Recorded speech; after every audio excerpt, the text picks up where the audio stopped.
Eu não sei aqui quantos já tiveram a oportunidade de estar em um outro lugar, um outro país, um outro estado, uma outra cidade que não a sua, e conhecer ali a cultura, as pessoas, e quem sabe até relacionamentos serem iniciados, e você se encontrar em determinado momento se deparando com uma tragédia no lugar.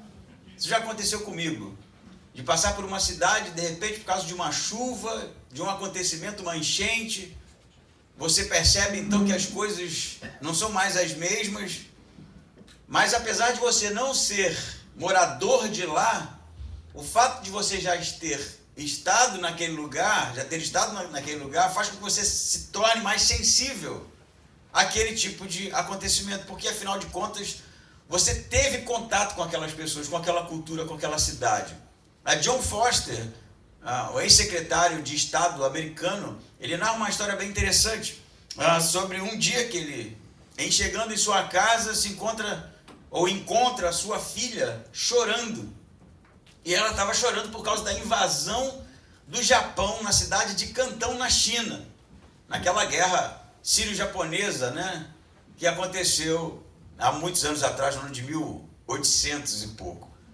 E a notícia era a invasão do Japão na cidade de Cantão, que para muita gente era indiferente. No máximo uma notícia, ou quem sabe suspeição de que poderia se tornar algo maior, mas para a filha de John Foster não, porque ela havia nascido na cidade de Cantão, na China.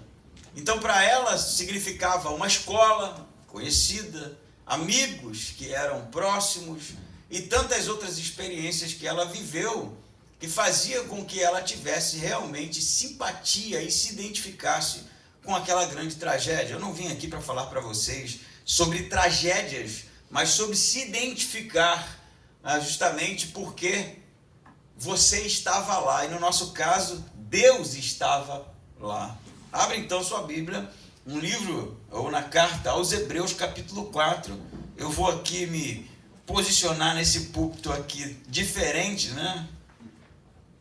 E vamos ler então, 4:1. Portanto, ainda que vos tenha sido deixada a promessa de entrarmos no seu descanso, tememos que alguns de vós pareça ter falhado, porque as boas novas também foram pregadas a nós, assim como a eles. Mas a palavra da pregação de nada lhes aproveitou, porque não foi acompanhada pela fé nos que a ouviram. Porque somos nós os que temos crido, que entramos no descanso conforme ele disse. Assim jurei na minha ira, não entrarão no meu descanso, embora as suas obras estivessem completas desde a fundação do mundo. Pois em certo lugar ele assim se referiu ao sétimo dia. E no sétimo dia Deus descansou de todas as suas obras. E nesse mesmo lugar diz outra vez, não entrarão no meu descanso.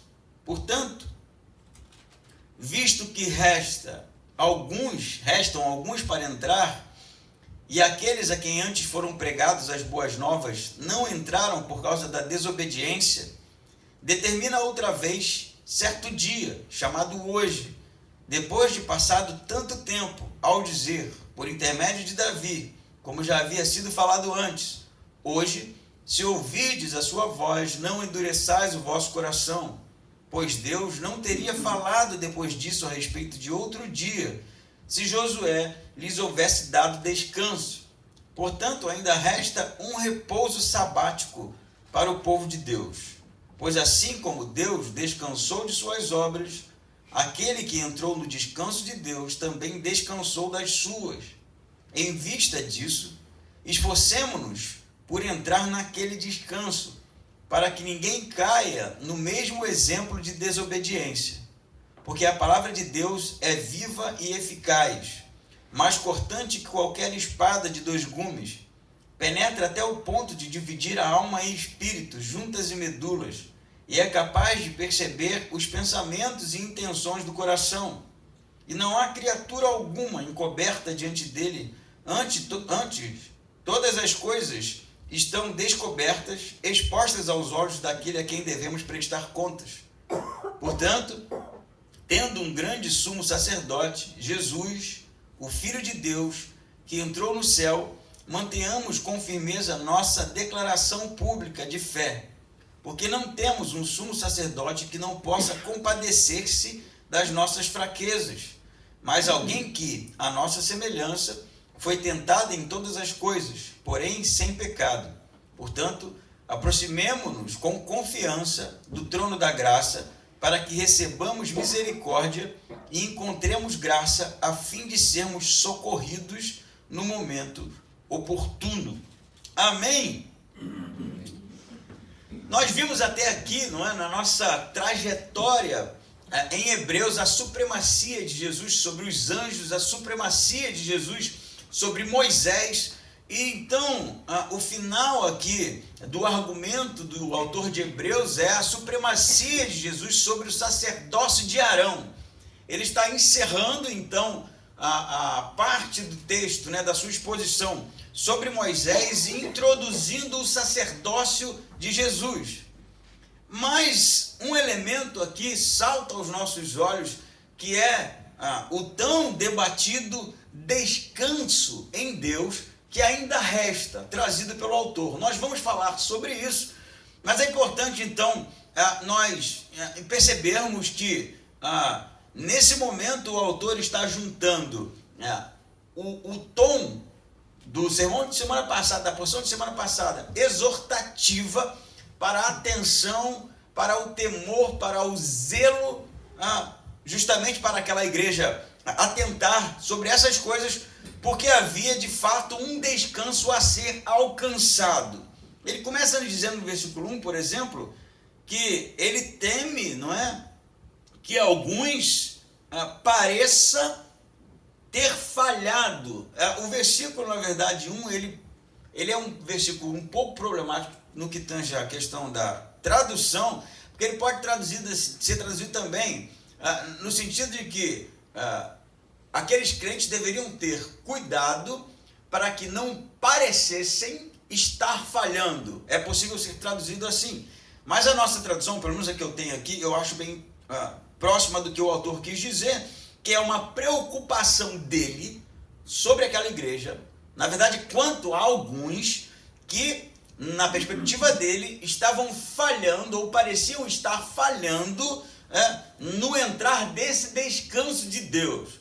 Quem são esses que parecem estar falhando? Os mesmos que ele já exortou no capítulo 3, que eram aqueles que estavam abandonando a sua declaração pública de fé, que era sobre Jesus ser o Messias, o Filho de Deus. Quem são esses que poderiam estar abandonando? Judeus convertidos, que poderiam estar voltando atrás e abandonando, ou quem sabe, flertando com o abandono justamente dessa confissão, dessa nova fé. Então ele agora vai trazer a exortação no sentido de que ele tem uma preocupação quanto a esses, porque esses que parecem estar voltando atrás podem não alcançar, não entrar nesse tal descanso de Deus que ele vai explicar para a gente no conteúdo. Ele diz o seguinte, versículo 2: as boas novas também foram pregadas a nós, assim como a eles. Quem são eles? Na verdade, o que nós conversamos semana passada, o eles é justamente o povo conduzido por Moisés no deserto, não é? E que falharam justamente por terem sido desobedientes, por terem sido céticos quanto ao cuidado de Deus no deserto. A menção do autor todo o tempo, né, desde o capítulo 3 inteiro, é sobre o Salmo 95, quando Deus fala que eles não entrariam no descanso. Na verdade é um salmo davídico, né? E Davi citando o episódio do Êxodo, porque justamente foram desobedientes em Massá e Meribá, que foi aquele acontecimento em que não havia água, não é? E eles começaram então a duvidar de que Deus realmente cuidaria, a namorar, voltar para o Egito. Então Deus manda Moisés bater na rocha e dali então a água é provida, mas Deus, por causa desse acontecimento, os condena a não fazerem parte do descanso. Eles não iriam, toda aquela geração não iria entrar na Canaã, na terra prometida, por causa da desobediência e do ceticismo. Então, o eles aqui é aquela geração, porque o autor de Hebreus está fazendo uma comparação direta sobre aquela geração do deserto e aquela igreja. Então, tanto eles quanto nós ouviram as boas novas. Quais boas novas? É óbvio que o que eles ouviram lá, o conteúdo da mensagem que eles ouviram, é um pouco diferente do conteúdo que a igreja em Hebreus ouviu. Mas a verdade é que ambos os conteúdos era a palavra de Deus, que ele vai trazer aqui no texto. Eles ouviram, nós ouvimos a pregação que deveria ser acompanhada da fé, não é isso que ele diz no versículo 2? Ele diz, vou ler de novo para você aqui, porque as boas novas também foram pregadas a nós, assim como a eles. Mas a palavra da pregação de nada lhes aproveitou, porque não foi acompanhada pela fé dos que ouviram. Então esses que ouviram, eles não acompanharam ou não foram conduzidos, né, justamente ao receptor, a ser o receptor daquela mensagem com fé. Então a pregação vazia, ausente da fé, não lhes serviu de nada porque eles foram desobedientes. Então ele volta no versículo 3 dizendo, porque somos nós os que temos crido, que entramos no descanso conforme ele disse. Então, seria estranho, né, na verdade, se o autor estivesse afirmando que aquela igreja entrou no descanso, e no versículo 1 ele está dizendo também que teme que alguns não tenham entrado. Então parece que a ideia aqui é que a igreja de Cristo, por causa do teor da mensagem, por causa de Jesus como sendo o Messias, é justamente a igreja que está sendo convidada a fazer parte do descanso de Deus. Mas, ao mesmo tempo, alguns parecem estar falhando, porque não estão respondendo à pregação com fé, não é o que ele diz no versículo 2. E ele vai dizer então, ainda no versículo 3, porque somos nós os que temos crido, que entramos no descanso conforme ele disse. Assim jurei na minha ira. E ele cita o Salmo 95 de novo, que é o pano de fundo para o discurso dele, para o argumento dele, né?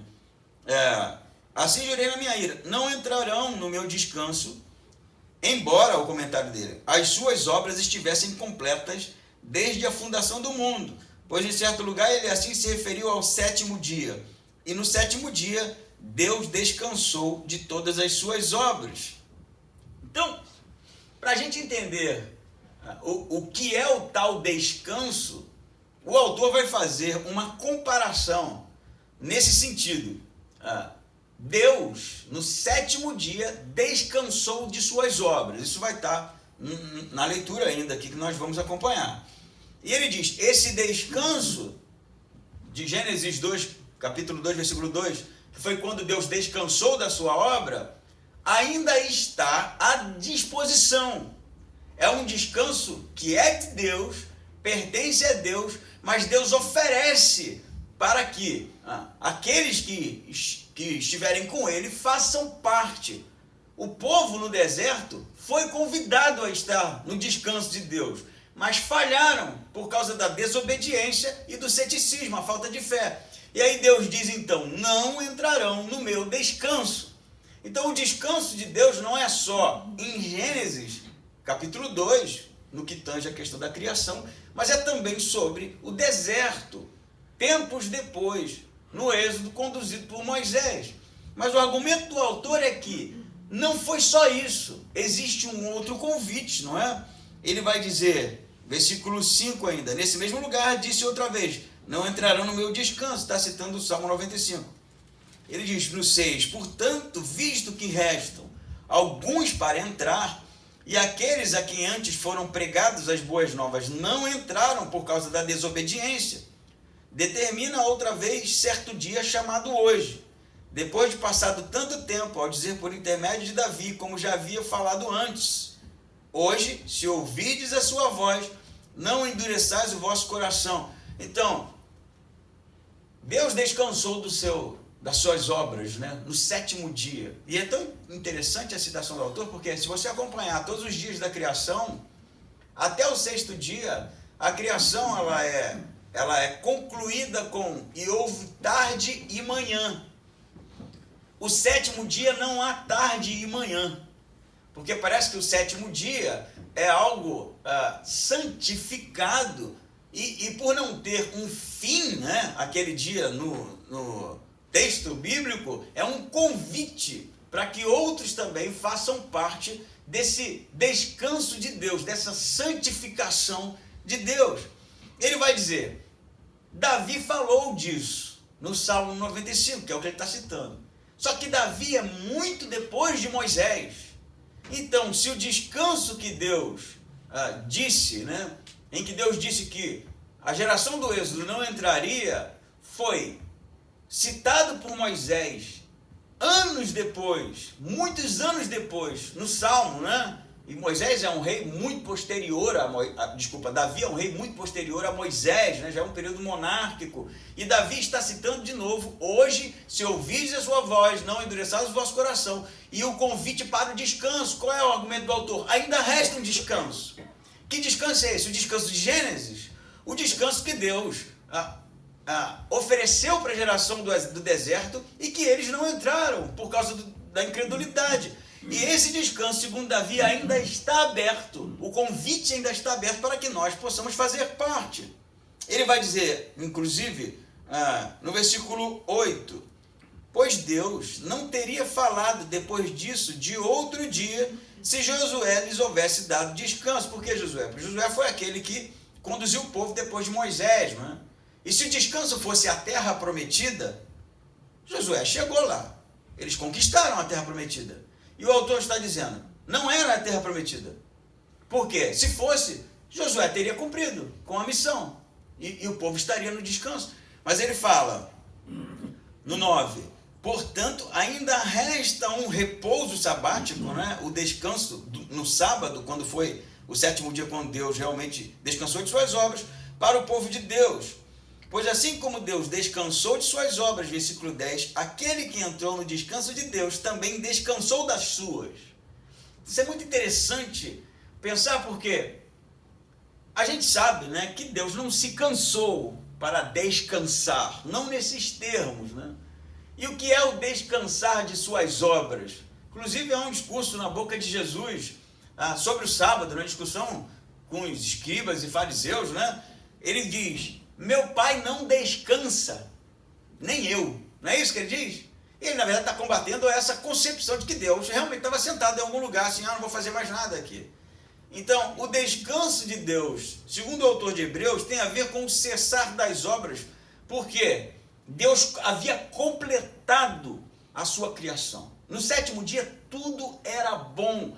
Deus havia realmente concluído algo belo. Por isso o descanso, no sentido de que não havia nada para ser feito, porque aquilo estava completo, integral e realmente construído ou criado, né, por Deus de maneira esplêndida. Então Deus, quando conclui a sua obra, ele se senta e a admira e convida, não é, todos a fazerem parte. O que o judeu achava guardar o sábado, não fazer nada, na verdade era um convite da parte de Deus para curtir a criação, aquilo que foi criado por Deus de maneira belíssima, né? Então o autor está dizendo que Deus, ele descansou de sua obra e todo aquele, versículo 10, que entrar no descanso de Deus também descansa das suas. Como aí? Como assim, né? Descansa? A gente vai então... você está falando do céu então, né, Josi?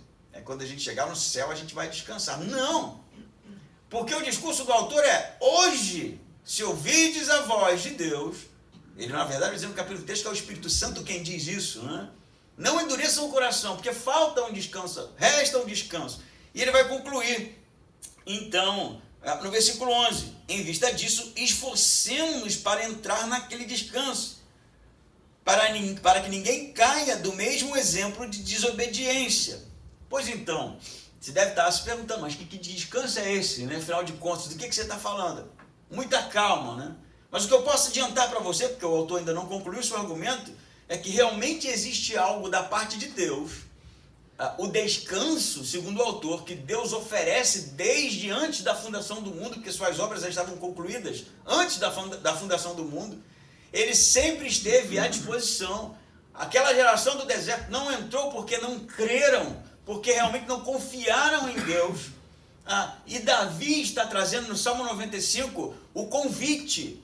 Ainda há um descanso, porque Deus diz: hoje, se ouvides a sua voz, na verdade o Espírito Santo diz, não endureçam o coração, porque resta um descanso da parte de Deus. E ele vai dizer, aquele que entra no descanso de Deus, assim como Deus descansou de suas obras, também descansa. Então, antes de nós chegarmos a um veredito sobre o que se trata, eu posso dizer para você que é algo bom, porque Deus criou esse dia, para realmente produzir coisas boas. O que eu posso dizer para você é que realmente é um convite da parte de Deus, um desejo da parte de Deus que nós façamos parte.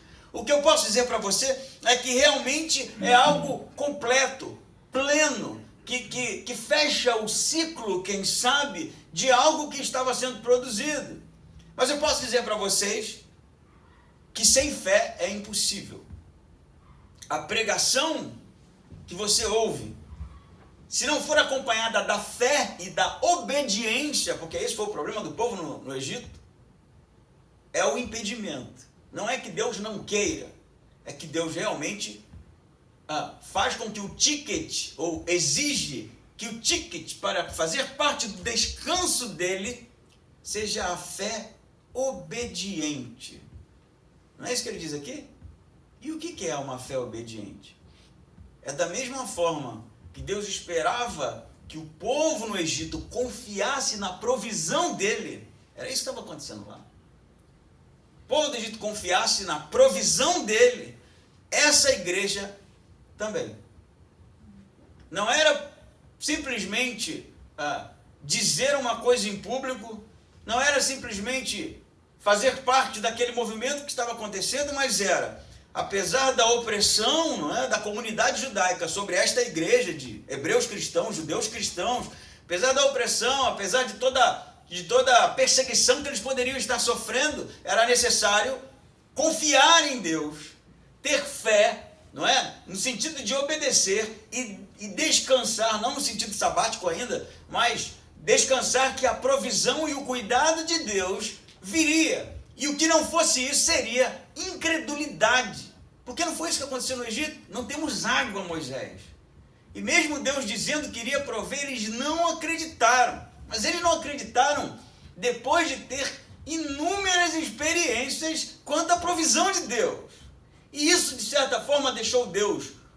O texto no hebraico do Salmo 95 diz que Deus ficou enjoado. Enjoado. E aí a gente tem a tradução irado, Mas Deus ficou enjoado no sentido de sentir náuseas. Por quê? Porque não era algo novo. Eles foram tirados do Egito debaixo de milagres extraordinários. O mar se abriu para aquele povo. A água estava sendo provida até então. O alimento vinha de maneira milagrosa. O maná, as codornizes. E num determinado momento, porque a água não estava, quem sabe, visível, tangível, eles simplesmente dão 20 passos atrás e começam a questionar o cuidado de Deus. O que Deus sente? Náuseas. Porque, como assim? Seria como, acho que já até usei essa ilustração aqui. O meu filho todo dia me perguntasse: pai, hoje nós vamos ter almoço? Vai ter comida hoje? Mas tem sempre. Eu estou sempre provendo. Pode ser que nas primeiras perguntas você ache até engraçado, Mas lá para a 20ª, você começa a perceber que, ou eu começo a perceber nessa minha ilustração, meu filho não confia em mim. Por isso ele está preocupado. Por isso ele está reclamando. Por isso ele está desconfiando. E o que estava acontecendo no Egito pode ser, segundo o que está acontecendo aqui na narrativa do autor, semelhante àquela igreja.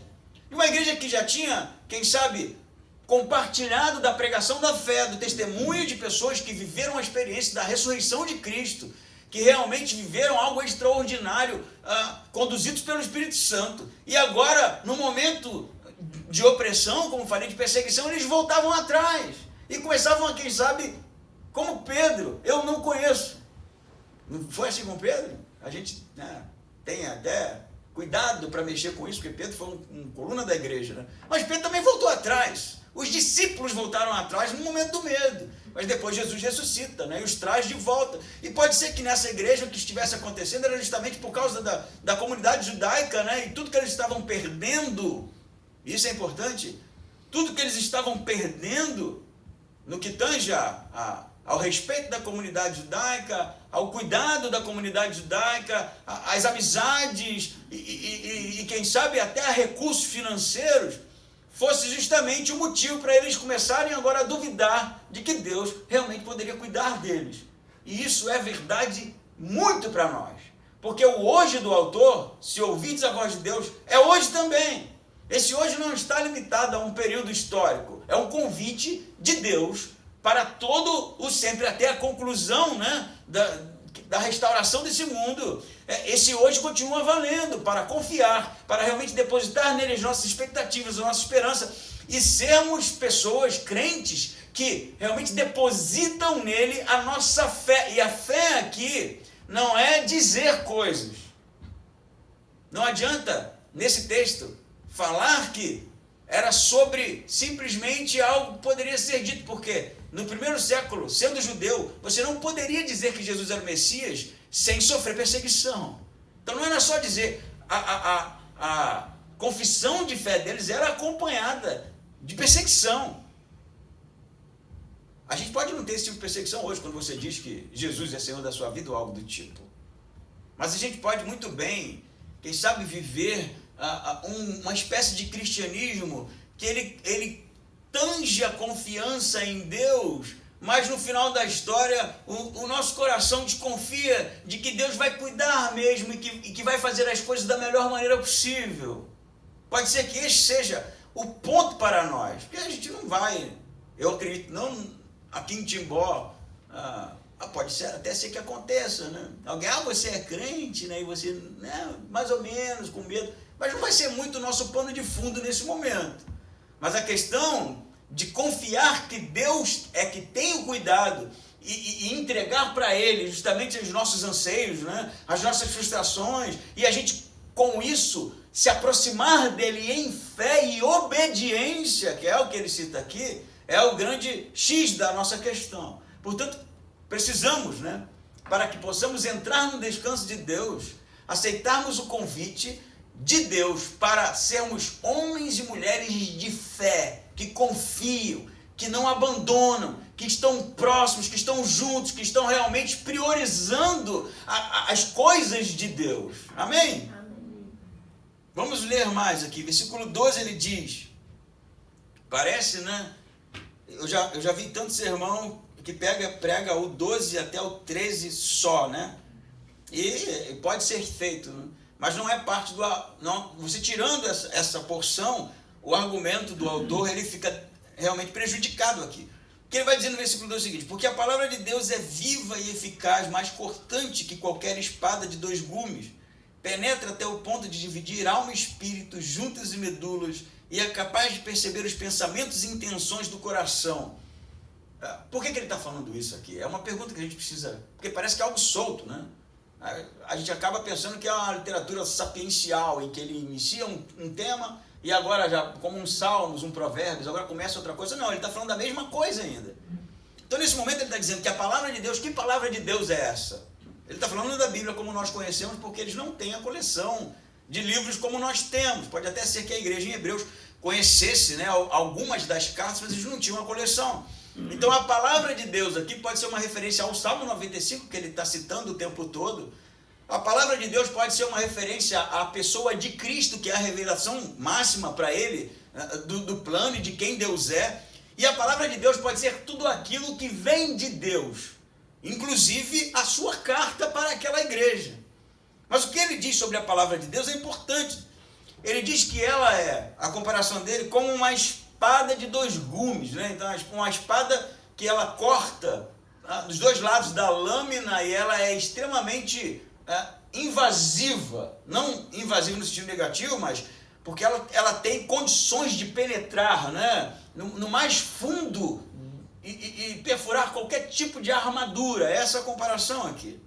Mas ela é viva e eficaz. Ele trabalha em duplas aqui, né? Viva e eficaz. Por que ela é viva? Ela é viva porque ela não se limita a um período histórico como a história do Gênesis ou como a história do Êxodo. Ela continua valendo. O que Deus fala extrapola as gerações, não é? Viva por isso, porque ela realmente não está limitada. Ela não é algo que ficou morto como a lei, né? Para alguns autores, morto no sentido de não ser mais através da lei que a salvação é alcançada. Mas ela é viva, ela também produz vida por ser viva. E ela também é eficaz. Então, ela não falha, não? Ela é viva, ela ultrapassa a temporalidade, a história do homem, e ela também é eficaz, ela é extremamente boa naquilo que se propõe a fazer. Ela é mais cortante que qualquer espada de 2 gumes, e ela penetra até dividir alma e espírito. Aqui o autor não tem nenhuma intenção de discutir tricotomia, dicotomia, se é alma e espírito, se é corporeal ou algo do tipo. Mas ele trabalha justamente o conceito judaico de psique, né, que é espírito, e alma, porque o judeu pensava, óbvio, no indivíduo de maneira integral, não como a gente pensa,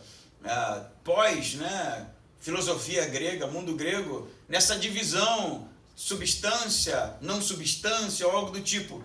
O judeu pensava no homem de maneira integral, mas a psique, o espírito, do conceito hebraico, eram as emoções. Era aquilo que fazia de você um ser com experiências, né? E a alma era realmente algo fruto, né, da imaterialidade do homem. Mas era integral, era algo indivisível. Um judeu no século I não iria dividir o homem em alma e espírito. Isso é coisa pós terceiro século, né? E o que o autor está querendo dizer? É que essa palavra de Deus, o logos, né, grego aqui, a expressão grega, o logos, ele divide o que é indivisível, o que é algo difícil, né, de realmente discernir aonde é justamente a linha que delimita as partes. A alma do espírito, pense nisso como algo integral, que a gente realmente tem dificuldade até de explicar mesmo hoje. Mas a palavra de Deus, ela consegue chegar no cerne, não é? Atingir, alcançar o cerne do que é indivisível no sentido de percepção do homem. E ele diz, alma e espírito, juntas e medulas, mais uma vez, é a mesma ideia, que é algo, né? A diferença de juntas e medulas, você pode até dizer medicamente hoje, mas não nesse tempo aqui, né? E ele vai dizer, inclusive, que ela é capaz de perceber os pensamentos e intenções do coração. Pensa, como é que você difere pensamento de intenção do coração, né? É a mesma coisa? O coração não pensa nada, né? Então, o que ele está trazendo aqui é justamente algo que é extremamente profundo, cortante e que alcança o âmago, o cerne do ser humano. E ele vai dizer, e não há criatura alguma encoberta diante dele, de Deus. Antes, todas as coisas estão descobertas e expostas aos olhos daquele a quem devemos prestar conta. A expressão expostas aos olhos é bem interessante. É como se alguém estivesse de joelho, né, depois de perder uma batalha, com uma adaga no queixo e o olho fixo, né, naquele que era o seu dominador, porque você não tinha mais para onde fugir, né? Então, pensa em alguém despido, né, vencido, ajoelhado e tendo que contemplar o olhar vitorioso daquele que havia o submetido. É óbvio que Deus não é ninguém que venceu ninguém aqui, mas a ideia da palavra de Deus ser algo nesse nível, desnuda, alcança, atinge, e não há nada que possa passar despercebido, não há criatura que possa se esconder. Por que ele está falando isso, gente? Porque pode ser que naquela igreja haviam pessoas que eram cristãos nominais. Não é essa a reclamação do autor? Eu temo que alguns de vocês não tenham alcançado. Não abandonemos a nossa confissão de fé. Se esforcem para entrar no descanso. Não sejam céticos. Não sejam descrentes. Tenham fé. alguns de vós.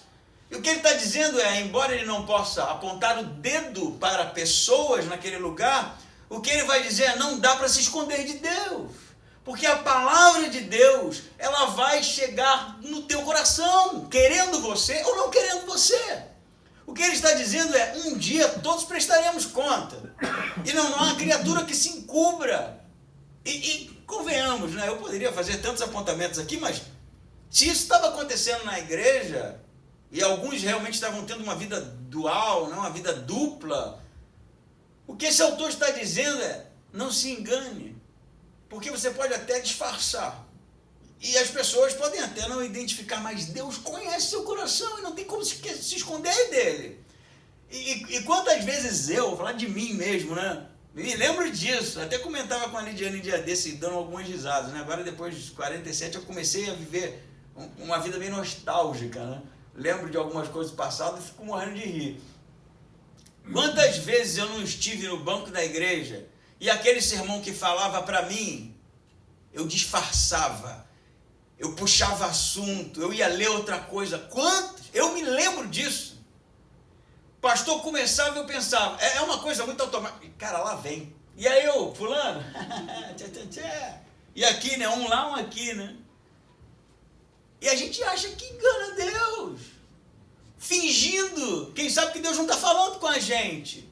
Tentando dar uma disfarçada, jogar um lençol em cima para ver se aquilo passa e quem sabe vem uma parte mais legal da leitura bíblica. Eu vou contar uma história para vocês aqui. Essa aqui é recente, né? Das velhas não.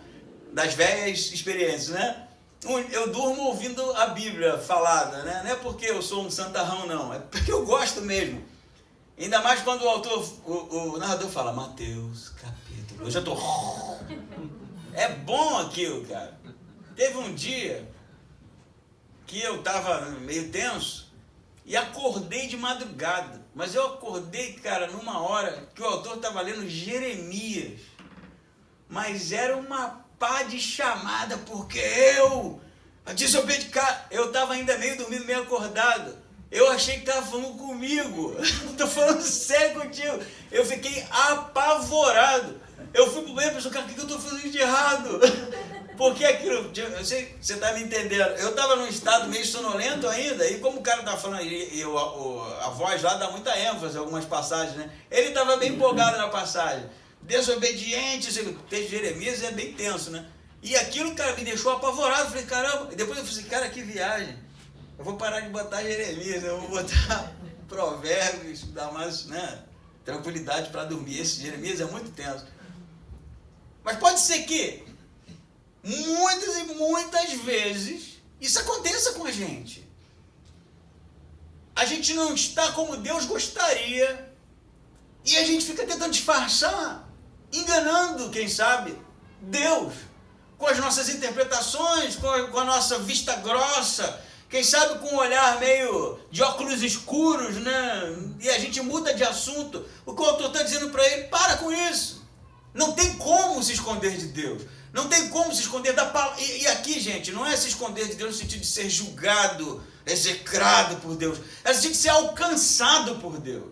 Porque é penetrante a palavra dele. E ela vai te pegar num momento. Ela vai chegar no seu coração num momento. E quando chegar, não vai ter para onde correr. Você vai cair de joelhos. E a única coisa que vai restar vai ser encarar aquele que é o Senhor de todas as coisas. E que vai te perguntar, qual é, velho? Você vai ficar fugindo por quê? Amém? Amém? E não é assim, gente. Isso é para mim também. Eu também corro os mesmos riscos, né? E passo pelas mesmas coisas. E quantas vezes eu fico, né? Não quero nem pensar sobre isso, né? Não quero nem... Quando eu me pego pensando, eu falo, vou pensar outra coisa, porque esse aqui é o meu tendão de Aquiles. Mas é Deus ali, incomodando, querendo realmente acessar as partes que a gente acha que pode salvar com senha e não dá acesso. Mas Deus tem a chave e vai no fundo do nosso coração. E quando chega, tomara que a gente caia de joelhos e diga, Senhor, muda. Porque agora a parte bela do texto, né? Não é só, nem tudo é chamada nesse texto. Tem uma parte bonita, não que o resto não seja bonito. Mas ele vai dizer, e expostas aos olhos daquele a quem devemos prestar contas. No 13 e no 14, mais uma vez, parece que ele muda de assunto, né? Como tem provavelmente um subtítulo aí na sua Bíblia. Mas é a mesma coisa. Ele não parou de falar e começou outra coisa. Ele está introduzindo, sim, o sacerdócio de Jesus, que ele é superior ao de Arão, mas ele ainda está argumentando. Ele vai dizer no 14: portanto, tendo um grande sumo sacerdote, Jesus, o Filho de Deus, que entrou no céu, ou nos céus, né? Provavelmente algumas versões é nos céus, porque no grego é nos céus. Mantenhamos com firmeza a nossa declaração pública de fé, porque não temos um sumo sacerdote que não possa compadecer-se de nossas fraquezas, mas alguém que, à nossa semelhança, foi tentado em todas as coisas, porém sem pecado. Portanto, aproximemo-nos com confiança do trono da graça, para que recebamos misericórdia, encontremos graça, a fim de sermos socorridos no momento oportuno. Olha essas expressões aqui. Um grande sumo sacerdote, né, Jesus, ele fala: mantenhamos com firmeza a nossa confissão pública de fé. No versículo 15, não possa se compadecer das nossas fraquezas. Ele ainda diz mais: ele sofreu a nossa semelhança. No 16, aproximemos, ou convite de novo, aproximemos com confiança para alcançarmos misericórdia. Depois ele fala encontrarmos graça, e no final ele conclui sermos socorridos no momento oportuno. O que ele está falando? Ele está falando assim, ó: eu sei que você está tendo dificuldade, você não pode abandonar a sua confissão de fé, você tem que se manter firme, confiante em Deus, porque tem um descanso, né? E a gente vai falar disso agora. Mas ele vai dizer, e é no momento de fragilidade, quando a palavra de Deus atinge, né, chega no nosso coração, e que você se encontra despido, temos um sacerdote, o grande sacerdote, Jesus. É isso que ele está falando. Confie em Jesus. E ele vai dizer, esse Jesus que é o grande sacerdote, ele é alguém que se compadece das nossas fraquezas. Por quê? Porque sofreu, porque conhece a humanidade. Ele não é alguém distante ou nominalmente, né, entronizado. Ele é alguém realmente que está nos céus, né, ou no céu de Deus, mas ele esteve aqui. O Filho de Deus, Jesus, ele fala que se compadece da humanidade porque ele sabe que não é fácil, porque ele sabe que existem realmente provações. E ele convida a gente a ter ousadia não é positivismo, não. É não ter medo, não temer, no sentido de estar amedrontado, não é? Não no sentido de não ter respeito por Deus, mas de não estar amedrontado com a pessoa de Deus, para nos aproximarmos. Ele fala da fraqueza, e depois ele fala que ele sofreu a nossa semelhança, e ele depois diz para a gente que com confiança, justamente nos aproximarmos de Deus, para alcançar misericórdia, graça e sermos socorridos. Então, se eu e você somos esses que vacilam, oscilam na fé, em determinados momentos em que Deus gostaria de ver da gente confiança, né? Gostaria de ver da gente realmente homens e mulheres que buscam nele o socorro, se nós temos essa fragilidade, não fuja do que a palavra de Deus quer fazer com você. Se ajoelhe e deixe ela realmente trabalhar, alcançar o âmago das nossas crises. Porque nós temos um sumo sacerdote que nos conhece, que não fica lá acusando, seu vacilão, ele sofreu também. Ele conhece o que é a humanidade, ele sabe o que é a fragilidade. Por isso a gente não precisa ter medo, a gente tem que se aproximar e buscar nele, justamente em Jesus, alcançarmos misericórdia da parte de Deus, graça da parte de Deus, cuidado da parte de Deus. Mas tem mais. Aí é legal pra caramba, velho. O descanso que ele fala, né, no início, entrar no descanso, tem tudo a ver com o que ele fala agora no versículo 14. Porque ele está, na verdade, trazendo o texto de Levítico 16, 29, que era o dia da expiação. O que era isso para o judeu? Eles são judeus, então o panorama é veterotestamentário. No dia da expiação, o sumo sacerdote entrava e fazia um sacrifício por ele e para toda a nação. E os pecados eram perdoados. Só que aquele dia da expiação era um dia de descanso. Se você ler lá em Levítico, você vai ler que está lá. Não se podia trabalhar, era um dia para descansar e através do sacrifício do sumo sacerdote ter os pecados perdoados. Qual é o descanso que ele está chamando aqui a fazer parte? É o descanso em que Jesus, o maior sacerdote, entrou não no Santo dos Santos do tabernáculo, nem do templo, mas nos céus, na presença de Deus. E ele é o próprio sacrifício. É isso que ele está falando. O convite é para nós descansarmos na obra redentora de Cristo por nós. É um convite a entrarmos na aliança. É um convite salvífico, sim. E o entrar no descanso tem esse significado escatológico. Quando Deus concluir, não é, a restauração deste mundo, e nós estaremos fazendo parte disso, mas tem mais. O descanso também é encontrar misericórdia. O descanso também é ser, como ele diz aqui, socorrido. O descanso é realmente confiarmos em Deus. E isso é algo muito presente na história dos homens da fé no Novo Testamento. Por exemplo, a gente sabe a história de Paulo. Paulo trabalhou pra caramba. Paulo rodou, viajou, pregou, mas no final da sua obra, para não dizer da sua vida, o que Paulo diz? Estou pronto para ser entregue, né, como sacrifício. Ele até usa essa expressão, né? Porque eu guardei a fé, eu concluí aquilo que Deus me deu para fazer. E naquele momento, para Paulo, era o descanso. Sabe isso?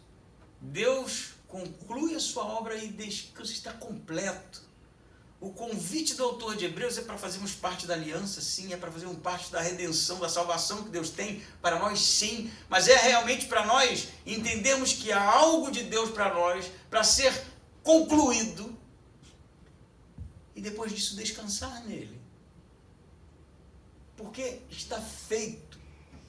Não é um convite de inatividade, é de entender. Olha o que ele está dizendo. Se esforcem, não é isso? Não é esforçar no sentido de fazer boas obras para alcançar a salvação. Se esforçar no sentido de ter zelo, de buscar em Deus Pai. Qual é então a obra que o Senhor quer realizar na minha vida? No sentido do autor de Hebreus, se esforçar é isso, é ir até o fim. Ele fala isso inúmeras vezes no livro de Hebreus. Ele fala, não abandone a confissão de fé de vocês.